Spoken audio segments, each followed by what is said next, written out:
Good morning mga pare. Nandito tayo ngayon sa Superbike Santa Rita. May stock sila dito ng Suzuki Axis. Napakaganda. Ang ganda ng Suzuki Axis mga pare. Kaya malaki pala. Tapos yung isipin natin, hindi siya nalalayo sa Boardman. Kasi kung titingnan natin dito, malapad. Malapad din siya. Tapos sa Boardman. Meron sila dito matte color na black. Okay, dito tayo sa harap. Napaka-classic, classic style. Yung headlight na to, LED na rin. Tapos may chrome finish sa dito. Na cover na chrome. Napakaganda. Ayan. Santa Rita. Nasa Santa Rita Superbike na stock sila dito. Ang ganda ng ano nito, plastic, matibay. Tapos yung brake niya may lock brake siya dito. In case na mapupunta kayo sa pataas na view, may pinakalak talaga sa dyan. Tapos pagdating dito, may logo siya na Suzuki, saka may daytime running light sa dyan. Ayan. Matte color na black, tapos nandito yung signal light, malaki. Yung signal light pa rin, naka-ordinary bulb. Hindi sa LED. Pero itong daytime running light na dito, LED na rin. Saka yung headlight, LED siya. Mga pare. Pati dito. Ayan. Bulb pa rin. So ito ang sinasabi nila. Pagdating dito sa flaring sa baba, bakal. Bakal nga. Kaya susubukan natin kung bakal talaga. Kasi may flashlight ako dito na bakal, na magnet. Subukan natin kung bakal talaga siya. Kasi, ayun, bakal siya. Metal.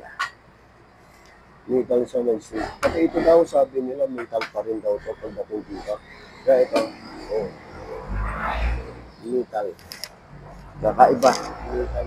Ang kinaganda nito, kasi metal siya, in case na ma-deform siya, pwede siyang maibalik natin. Kasi hindi siya yung gaya ng ito plastic. Ito metal. Tapos pagdating dito sa gulong, yung gulong natin 1990 by 12. Tapos naka disc brake siya.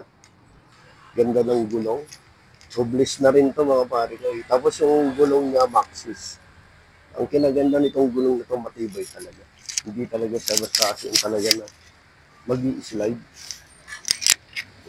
Pagdating dito sa side fairings natin, meron siyang reflectorize. Kabilaan yung mga parang.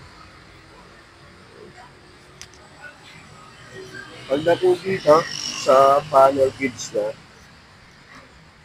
mayroon siyang digital dyan, tsaka ayan, ordinary na panel board. Tapos nandito yung mga turn signal light. Yan ang kinaganda. Tapos kung binubuksan to mga pare ko, umiilaw yan dyan. Nang ilaw siya. Ito yung mga switch niya. Switch button. Kill switch. Starter. Then headlight. Tsaka may built-in na hazard na siya mga pare ko. Built-in hazard. Ibig sabihin nito, pag binubuksan nyo na, pag naka-on na siya, ayun, naka-indicator pala. Ang ganda. So, makikita natin dito, patay mo natin. Kung bubuksan natin siya, may ilaw siya, blue, green. Naka-green. So, ayan. Meron siya dito, headlight, passing light. Andito na yung passing light niya, signal light. Yan, yung signal light. Saka yung busina. Malakas. Malakas yung busina niya. Tapos pagdating dito, meron siyang logo na Suzuki. So pag nakabukas siya, mga pare, automatic nakabukas na yung headlight. May headlight siya. Kung titingnan natin dito, buksan natin yan, meron na siyang hazard. Ayan yung hazard. Malinaw na rin. yung hazard niya. Naka-valve type siya pero naka ano siya, maliwanag. Pagdating dito sa likod,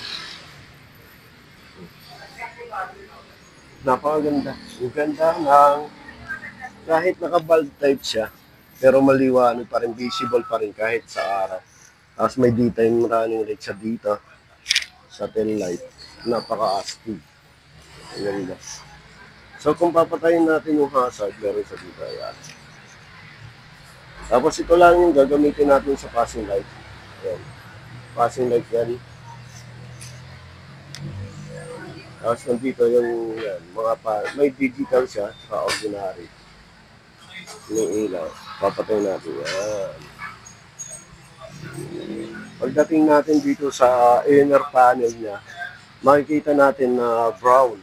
So yung kulay na to, metal black. Metal black yung kulay ng stock nila dito. Tapos ang kinaganda dito, itong brown. Yan. Yung brown na yan. Ganda ng footboard. Malapad. Hindi pala siya nalalayo sa sa boardman. Malapad yung footboard niya. Meron tayong sabitan dito. Yan. Sa gulay board. Saka meron din daw dito. Yan. Sa may upuan. Yan. Ang ganda ng inner panel niya. Inner board. Brown. Plastic lang siya. So ito yung apakan natin ng backride. Pig.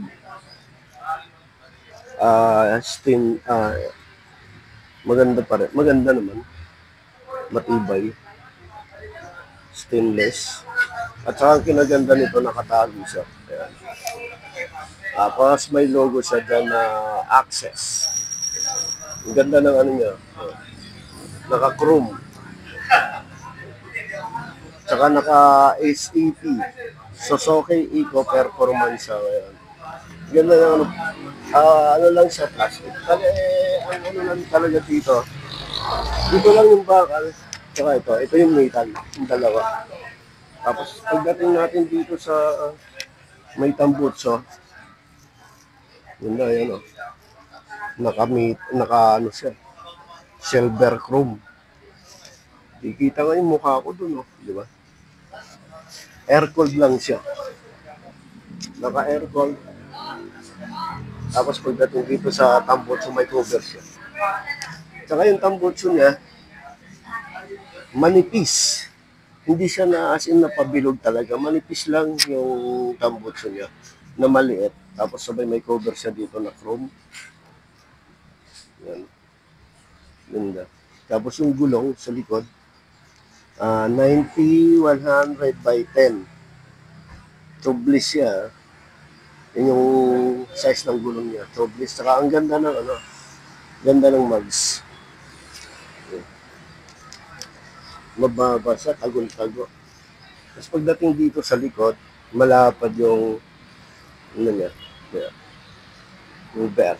So yung lagayan ng plaka. Saka may ilaw sa dito. Yung signal light, bulb type pa rin. Tapos ito lang yung LED. Yung kabilaan. Tapos may Suzuki na nakalagay. So dito, dito nakalagay yung sa lagayan ng gasolina natin, bubuksan natin.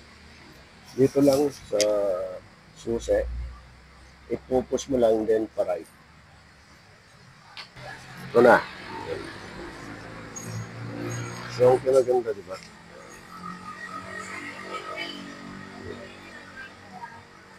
So, ang ganda nito, sabi nila 5.3 liters. Laman. Plastic lang siya. Tsaka ang kinaganda nito, may lagayan sa dito. Di ba? Ganda ng pagkakaano ng Suzuki. Plastic lang, pero bang nasa likod yung pinakalagay niya. Tapos may nakalagay na Suzuki. Pagdating dito sa gilid, may axis pa rin siya dyan. Tapos yung sa panggilid niya, ayan, may kickstart. Sa cover, naka-silver, then may nakalagay na Suzuki. Tapos yung airbox natin, yung sa cover ng air filter natin, itagong-tago. Saka yung shock na ginamit nila, matibay. Hindi naman ganda. Tagong-tago yung shock. Ang ano lang dito, naka-drum brake pagdating sa likod. Pero sabi nga nila dito, naka-CBS. Kumbi-brake siya. Tapos pagdating, kung kukuha kayo dito ng access, may kasama siyang exclusive na Suzuki helmet. Ito yun. Napakaganda. Pang Suzuki lang talaga. Ayan. Bagay na bagay. Ang ganda ng helmet niya, mga pare. So, titingnan natin dito. Dito tayo bubuksan natin. Ang ganda ng upuan niya, yung cover niya. Ganda ng texture na, ayan. Titingnan nyo, ang ganda ng ano niya. Yung cover. Ang malapad ha. Malapad siya, maganda. Ayan. Pagdating dito sa loob, meron siyang sabitan ng hook. Tapos, yung U-box niya napakalaki. Yung lapad. Lapad niya. Oh. Ang lapad ng U-box. Tapos ito yung side mirror. Para sa Suzuki. Napakaganda. Malaki din pala itong side mirror niya. Ayan. Applyan ko natin sa sunod. Kinaganda nito ng ano, side mirror niya, may rubber siya dito. In case na hindi mapapasukan basta-basta talaga ng tubig. Ang classic scooter talaga, bagay na bagay. Yung lapad ng U-box. Kasya siya pa sa ano, para sa helmet ng pang Suzuki. Kinaganda nito, oh. Ganda ng upuan.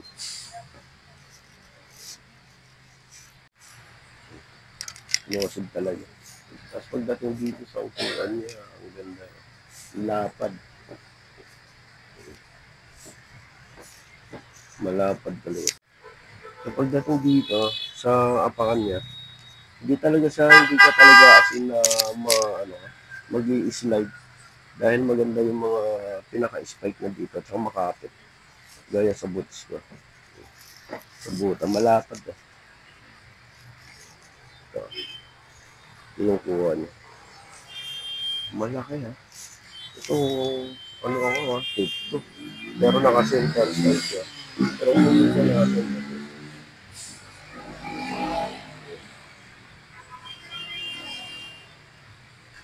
ganda ng ilaw. Ganda ng panel board. May nakalagay pa na Suzuki. Yung mga switch niya.